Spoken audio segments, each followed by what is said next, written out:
So I wanted to put out a little short regarding the Venezuela situation. I figured some of you probably want to hear my opinion on it.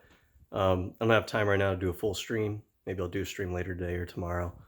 But I think liberals and leftists need to be cautious about how they approach this topic.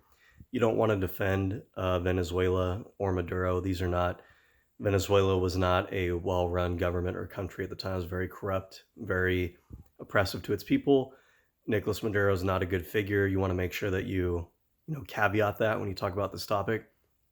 Um, I don't think it's good for the president of the United States to be able to declare any and everything a terrorist organization and then use kind of like a quote unquote emergency to go conduct war. The US Constitution places the decision to go to war on Congress for a reason.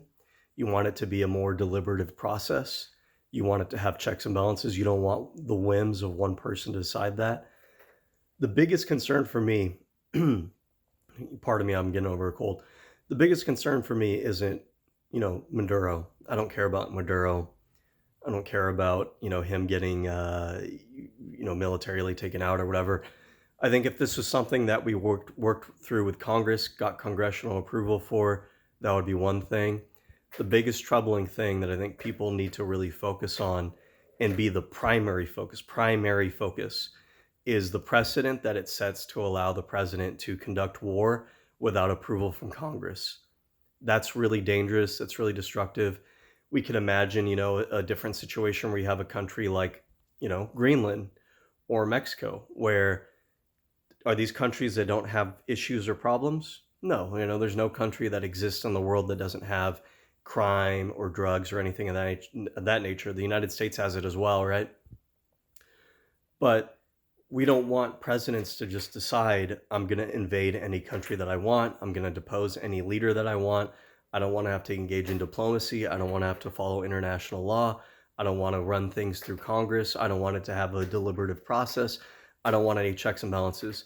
The idea that you give one singular person the ability to use the entire United States military to do whatever the fuck they want with it is insane. It's delusional. And I think a lot of people might, have the retort, well, the president is commander in chief.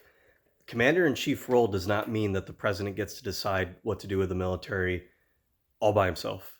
It's right there in the Constitution. The Constitution gives Congress the authority to declare war.